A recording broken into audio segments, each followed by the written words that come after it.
HPLC, UPLC, GC, IR, NMR, मास, resolution.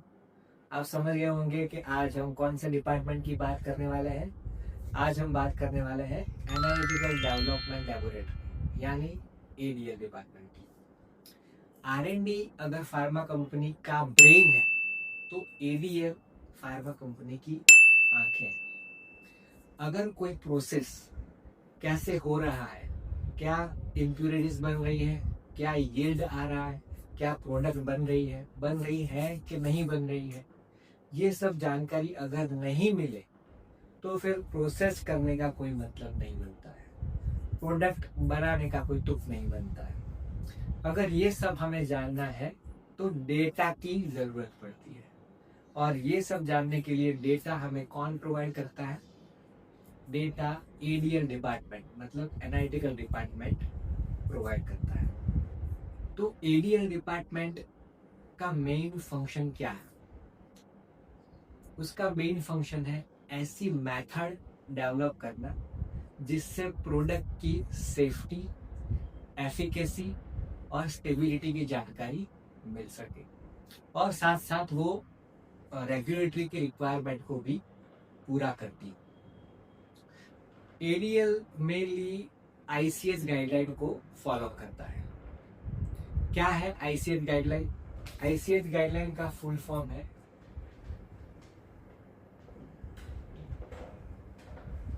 International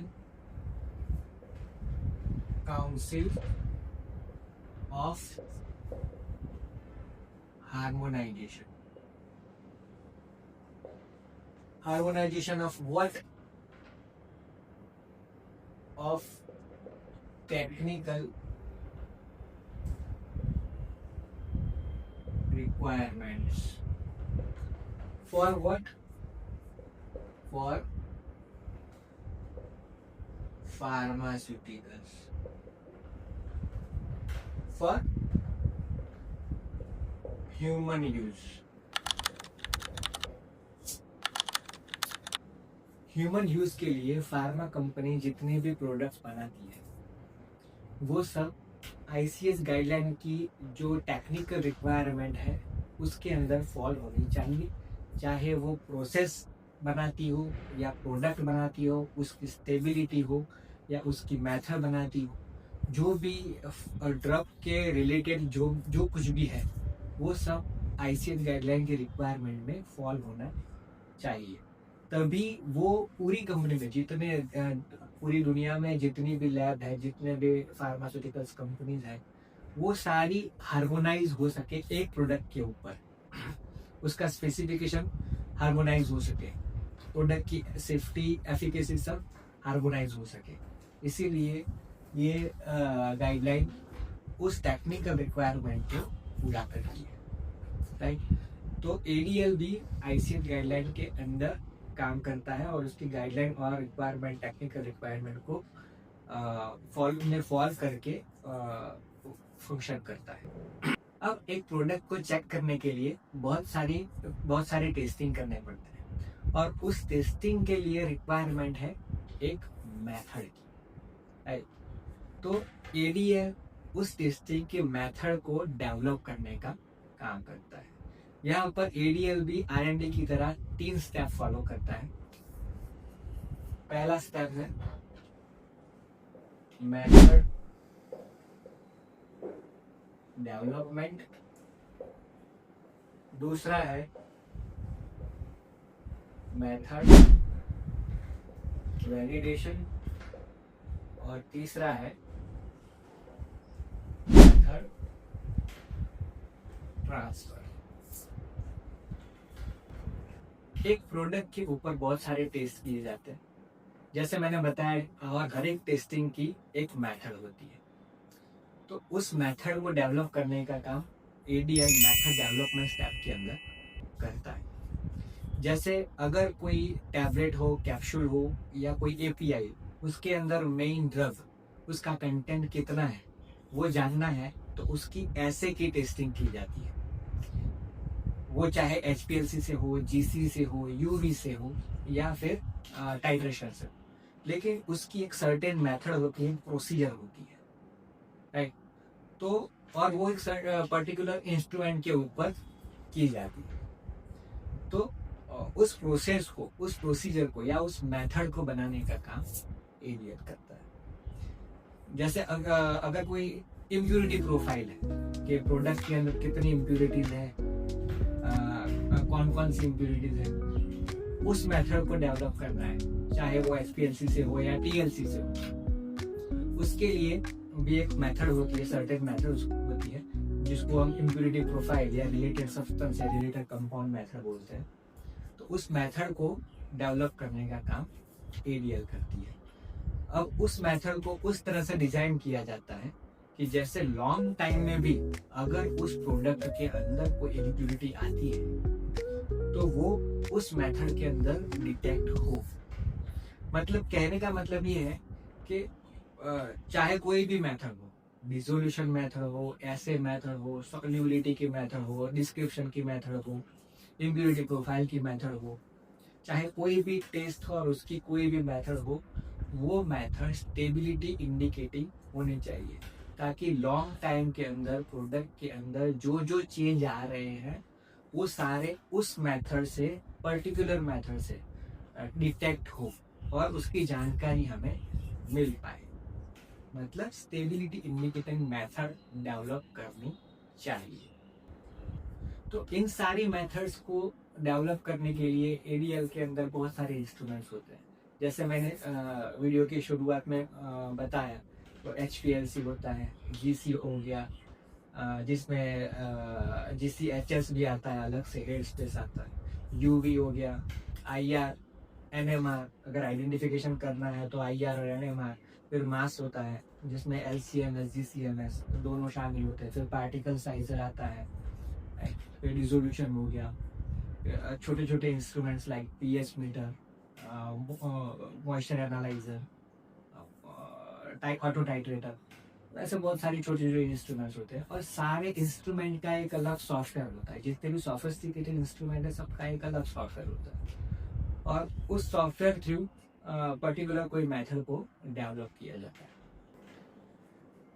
तो method development इस हिसाब से की जाती है कि वो प्रोडक्ट की पूरी जानकारी दे, स्पेसिफिकेशन जितने भी है उस स्पेसिफिकेशन में वो प्रोडक्ट फॉल करती है या नहीं करती है, उसकी एग्जैक्ट जानकारी वो दे सके, सही जानकारी दे सके।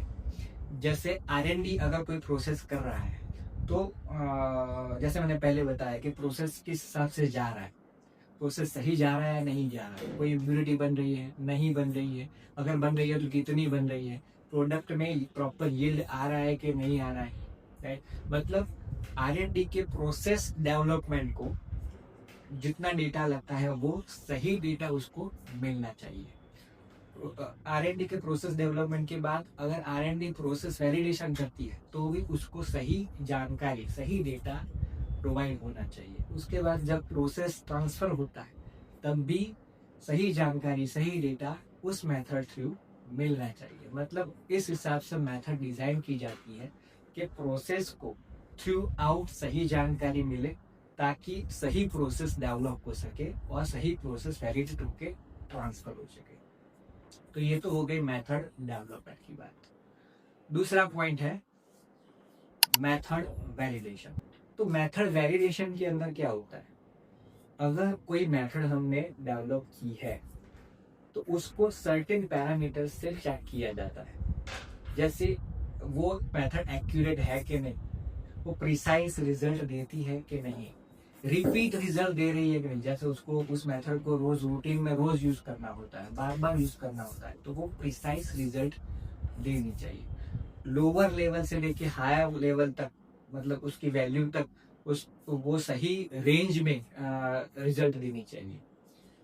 अगर कोई थोड़ा बहुत चेंज होता है, जैसे अगर कोई ऐसे की मेथड है वो एचपीएलसी से हम कर रहे हैं, राइट, तो एचपीएलसी के जो पैरामीटर्स हैं कि ऑर्गेनिक रेशियो हो गया, टेम्परेचर, कॉलम टेम्परेचर हो गया, पीएच ऑफ द बफर हो गई, वो सारे जितने भी पैरामीटर्स है उसमें अगर थोड़ा बहुत चेंज आता है, डेलिब्रेट चेंज जिसको बोलते हैं, तो भी उस मेथड से प्रोसेस करने पर, प्रोसीजर को फॉलो करने पर रिजल्ट में कोई अंतर नहीं आना चाहिए, वो विद इन लिमिट होना चाहिए।